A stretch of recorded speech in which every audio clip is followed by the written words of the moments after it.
네, 그래서 그 면세 사업 감가상각 자산의 과세 사업 전환시라는 그 부분은 그냥 넘어가겠습니다라고 말씀을 드렸는데, 이것은 그 재계산과 성격이 좀 같은 건데요. 면세 사업으로 구입한 자산을 감가상각 자산을 구입을 했다면 하나도 공제 못 받았겠죠, 매입세액을. 그런데 우리가 면세 사업을 이제 접고 과세 사업으로 전환을 했어요. 그러면 그 면세 사업 때 매입했던 감가상각 자산에 대한 매입세액을 공제 받아야 되죠, 요때는. 예, 그거기 때문에 그 우리가 여기 재계산과 그 계산하는 방법이 같아요. 재계산과 계산하는 방법이 같기 때문에 그것이 지금 혼용이 되어 있는데, 실제 시험에서는 면세 사업의 과세 사업 전환으로 시험을 내는 것이 아니라 재계산을 가지고 문제를 내기 때문에 재계산으로 설명을 드린 겁니다. 그래서 건물은 상각률 1과세기간 5%라는 거 기억하시고, 기타 감가상각 자산은 부가가치세법에서 상각률을 1과세기간당 25%로 보고 있다. 이거를 이제 그때 선택을 잘 해주시면 됩니다. 자, 다음으로 넘어가서 이제 세금계산서 제도. 세금계산서 제도는 우리 FAT 1급에 있는 그 세금계산서 제도나 여기 내용이 같습니다. 추가된 내용 없어요.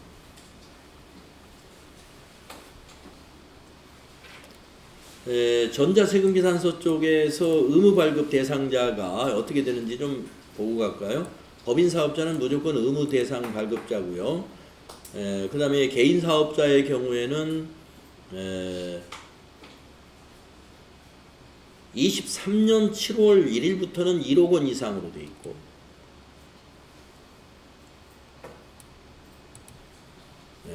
공급가액 기준이에요. 그리고 이제 24년 올해죠.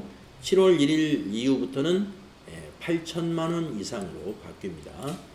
그래서 개인 사업자도 이제 직전 연도에 공급가액이 8천만 원 이상이면 전자세금계산서 의무발급 대상자이고, 현재는 1억 원이 적용되고 있다.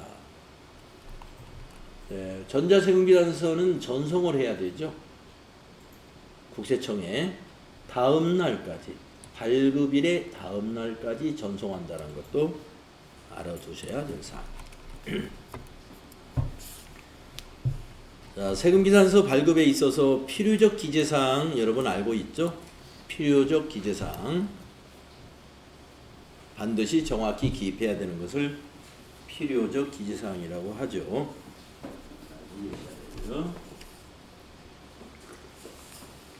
세금계산서 발급 시기는 재화나 용역을 공급하는 시기, 공급 시기에 발급하는 게 원칙입니다. 공급 시기에 발급하는 게 원칙입니다만은 여기에서 지금 그 특례 규정 두 가지는 여기 빠져 있는데, 공급하기 전이라도 발급할 수 있죠. 그리고 대금을 7일 이내에 회수하면 정상 발급이 됩니다. 공급하기 전이라도 발급할 수는 있는데, 우리가 가공 세금계산서가 있을 수 있기 때문에 만약에 공급하기 전이다 라고 해서 세금계산서 발급해놓고 계속 대금을 안 받았어요. 그러면 그 계속 정상 발급으로 가야 되느냐? 아니다 하는 겁니다. 발급을 했으면 대금은 7일 내에 받아야 돼. 그래야 정상 발급이고요. 아니면 월합계 세금계산서 제도가 또 있죠. 월합계 세금계산서 제도. 이것은 1개월치를 말일 날짜로 발급하는 제도입니다. 그래서 다음 달 10일까지 발급하면 돼요. 그래서 우리 세금계산서 발급은 다음 달 10일까지 발급하게 되면은 결국에 정상 발급이 됩니다. 원칙은 공급 시기에 발급하는 겁니다만은 월합계 세금계산서 제도가 있어가지고 다음 달 10일까지 발급하면 돼요. 다음에 영수증 제도 알죠? 영수증. 네, 영수증 제도 우리 FAT 1급 교재에 있는 내용 그대로입니다. 그래서 그냥 넘어가도 될 것 같고요. 다음에 97페이지에 신고와 납부. 네. 애정신고 납부, 확정신고 납부. 우리 FAT 1급 교재의 내용과 달라진 내용 없고요. 다음에 환급. 네. 매입세액을 환급받는 제도죠. 일반 환급, 조기 환급 제도가 있죠. 일반 환급은 신고기한이 지나고 30일 내에 세무서에서 환급을 받을 수가 있고요. 조기 환급은 신고기한이 지난 후 15일 이내에 환급을 받을 수 있습니다.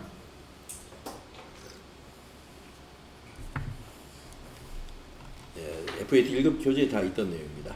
자, 그런데 가산세, 요게 이제 추가가 됐어요. TAT 2급 교재에 가산세가 추가가 되었다. 근데 가산세가 종류가 굉장히 많아요.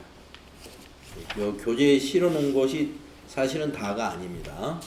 이것도 중요한 사항만 실어놓은 건데. 자, 가산세가 실무에 나오느냐?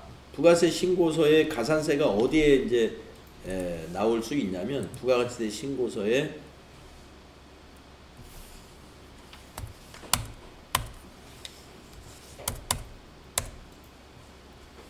가산세다 그러면 가산세는 이런 제가 지금 여기서 1월부터 3월로 입력했습니다만은 애정신고 때는 가산세를 신고하지 않아요. 가산세는 확정신고 때만 할 수 있습니다. 그러니까 1기다 그러면 4월부터 6월 거를 신고할 때 가산세가 있으면 챙겨서 신고해야 돼요. 가산세는 여기 26번에 있는 이 항목을 더블 클릭해서 여기다가 가산세를 쭉 해당되는 사항을 입력을 하면은 가산세가 합계가 나옵니다. 그것이 이제 납부할 세액에 더해지는 건데, 실무 시험에서 요 가산세 요것은 TAT 1급에만 나와요. TAT 2급은 왜 안 나오는데 여기 이론에 있느냐? 이론으로만 냅니다. 가산세를. 그래서 실무에는 내지 않기 때문에 실무에서 연습할 기회는 없겠습니다만은 방법은 여기 26번에서 하는 거예요. 더블 클릭해 가지고 여기다 계산해 가지고 가산세 계산해서 납부하시면 되는데, 아까 말씀드렸지만 애정신고 때는 가산세 신고를 안 하는 거고 확정신고 때 가산세 신고하시면 된다. 자, 그러면 우리가 이론에서 알아야 될 건 뭐냐? 가산세가 이렇게 많은데 이걸 다 외울 수가 없죠. 그래서 그동안 기출문제에서 나왔던 것만 제가 여러분 이렇게 표시하라고 하면 거기다 표시한 것만 외워주시고요. 어떤 가산세들이 있는지 쭉 봅시다. 사업자 등록에 관한 가산세가 있어요. 미등록, 허위등록 모두 공급가액의 1%씩 가산세가 붙습니다. 그래서 우리가 가끔 그런 문제 있었죠. 이제 이론 문제, 사업자 등록을 하지 않으면 부가가치세가 과세되지 않는다. 뭐 이런 목이 잘못된 거잖아요. 사업자 등록을 안 했다 하더라도 과세가 됩니다. 나중에 과세될 때 미등록 과산세까지 포함해서 가산세가 세금을 납부해야 됩니다. 얼마냐면 공급가액이 1%. 자, 다음 페이지로 가면은 세금계산서 관련된 가산세가 있는데요. 세금계산서 관련된 가산세 요 맨 앞에 있는 지연발급 가산세와 미발급 가산세 요 두 개는 시험에 나온 적이 있기 때문에 꼭 알아둬야 됩니다. 자, 세금계산서 먼저 지연발급은요 1%예요. 세율이 공급가액이 1%, 미발급은 2배 2%가 됩니다. 그러면 지연발급은 언제까지 발급하면 지연발급이고 미발급은 언제까지 발급을 하지 않았을 때 미발급인가, 이거 알아야 되겠죠. 자, 지연발급은요 확정신고 기한까지 발급을 하면은 지연발급입니다. 확정신고 기한까지. 자, 확정 신고는 1년에 2번 하지요. 2번. 1기 확정은 7월 25일 날 신고하고요. 2기 확정은 그 다음에 1월 25일 날 합니다. 그래서 1과세 기간이 6개월치니까 확정 신고 기한까지만 하여튼 세금계산서를 발급해주면 지연 발급으로 봐서 1% 가산세. 그러면 가산세 없이 정상 발급은 언제까지 하느냐? 이제 세금계산서 발급 시기가 지난 후라고 그랬는데 이 시기가 언제냐 이거예요. 세금계산서 발급 시기는 언제까지라고 아까 말씀드렸어요? 다음 달 10일까지. 네.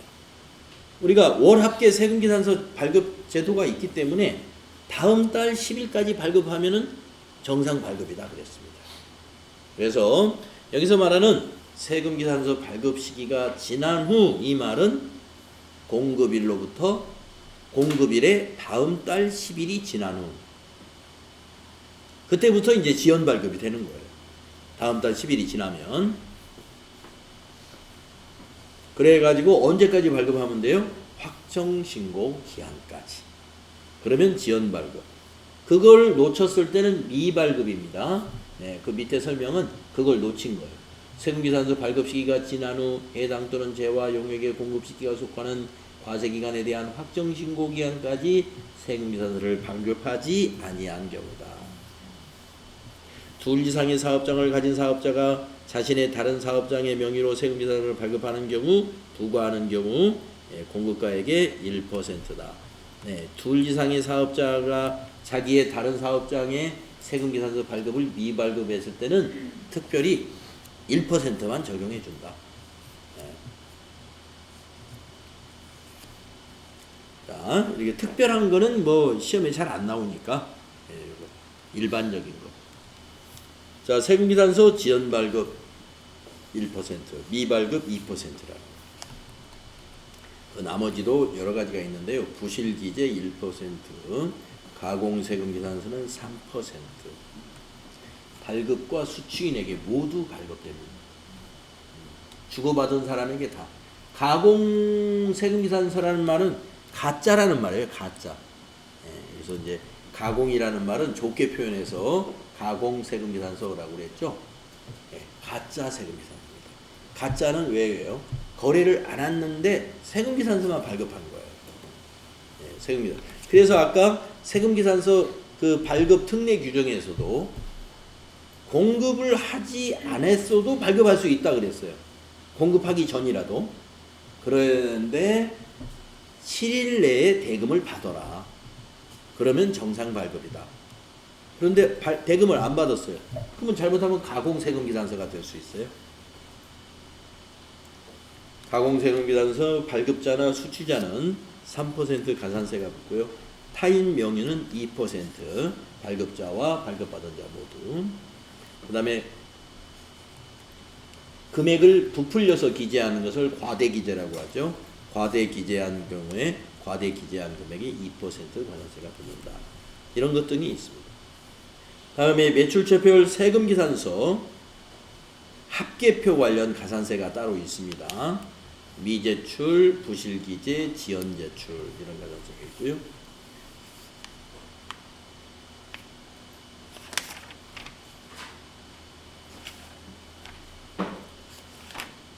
그 다음에 매입처별 세금계산서 합계표 관련된 가산세도 있습니다. 그 다음에 전자세금계산서 가산세. 이거 시험에 나온 적이 있어서 알아둬야 됩니다. 자, 전자세금계산서 발급 대상자는 앞에서 제가 지금 현재는 개인사업자는 직전 연도의 공급가액의 합계가 1억 원 이상인 개인사업자는 의무발급 대상자다 그랬습니다. 그런데 전자세금계산서 발급 의무자가 종이로 발급을 했다.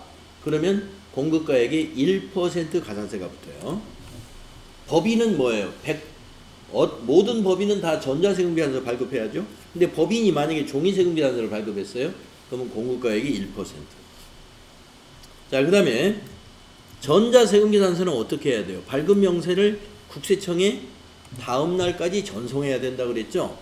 그런데 위에는 지연전송, 요게 지연전송, 밑에 거는 미전송이에요. 지연전송은 공급가액의 0.3% 가산세가 있고요. 미전송은 0.5% 가산세가 있습니다.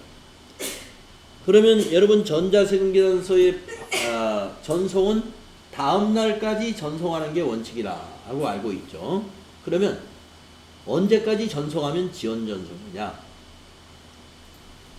전자세금계산서 발급명세 전송 기한이 지난 경우, 경과한 경우죠. 경과한 경우는 뭐예요? 다음 날이 경과한 경우죠.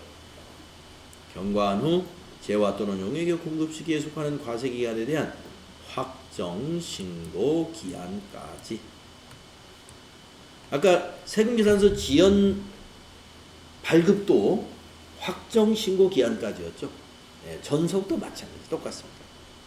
확정 신고 기한까지 전송을 했다면 지연 전송. 그 시기를 놓치면 미전송. 네.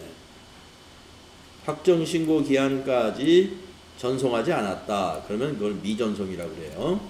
자, 미전송 0.5%, 지연전송 0.3% 시험에 나온 적이 있습니다.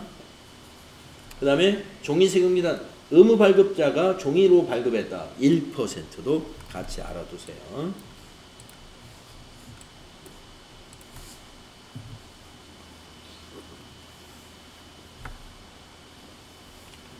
그 다음에 이제 다음 페이지 보시면 신고 관련해서 가산세도 있어요. 무신고 가산세라는 것도 있고요. 과소 초과 환급 신고 가산세도 있고요. 그 다음에 늦게 신고하게 되면 납부가 지연되잖아요. 납부 지연 가산세도 있습니다. 일수 계산해가지고 가산세 내야 돼요. 납부 지연 가산세. 그리고 기타 가산세로서 신용카드 매출 전표와 관련된 가산세, 현금 매출 명세 등에 관련된 가산세 등이 있습니다.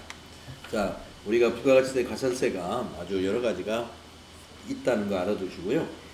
TAT 2급에서는 이론으로만 출제를 하고 있고, 제가 짚어드린 한 4가지 그거는 꼭 알고 기억을 해주시는 게 좋겠습니다. 다음은 간이과세자로 넘어가 보겠습니다. 간이과세자에 대해서도 우리가 FAT 1급에서 다 공부했죠. 적용 대상이라든가 적용 배제.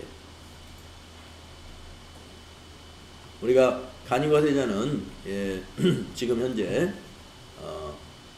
적용 대상만 체크해 보시면 직전 연도에 재화나 용역의 공급 대가의 합계액이 8천만 원에 미달하는 개인 사업자가 간이과세자의 적용 대상이 됩니다.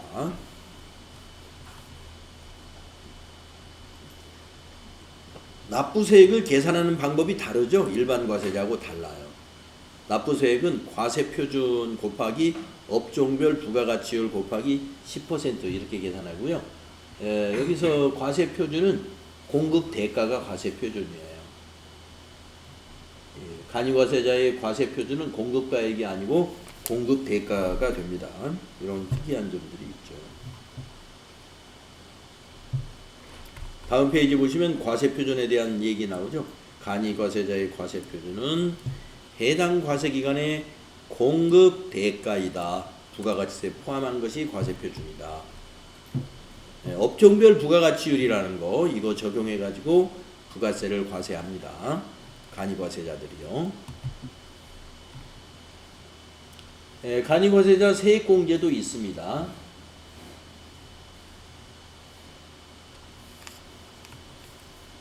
신고 및 납부, 애정 부과 납부. 애정 때에는요, 신고하지 않아도 되죠.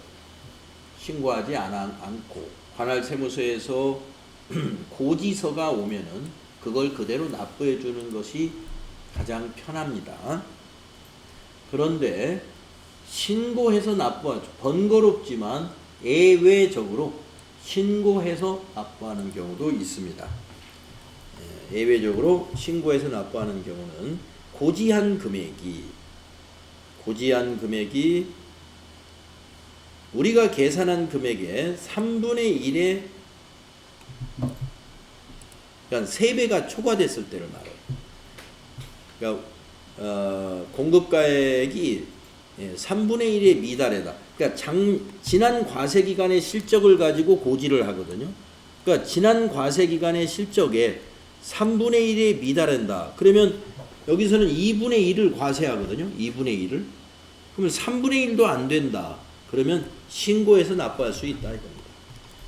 물론 여기 저 2분의 1을 전부 납부하고 나중에 확정 신고 때 환급을 받으면 됩니다. 근데 이자 같은 거 이런 걸 계산한다면은 우리가 뭐 미리 납부했다고 그래서 미리 세금을 많이 냈다고 해서 이자를 돌려주는 건 아니니까 그럼 그것을 감안하면은 신고 납부하는 방법도 있다는 거죠. 네, 확정 신고는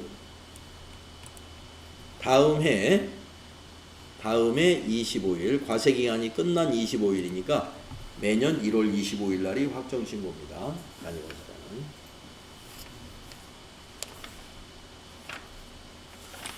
네, 다음 페이지 보시면 간이과세자와 일반 과세자를 비교하는 표가 있어요. 이거 꽤 중요해요, 이 표.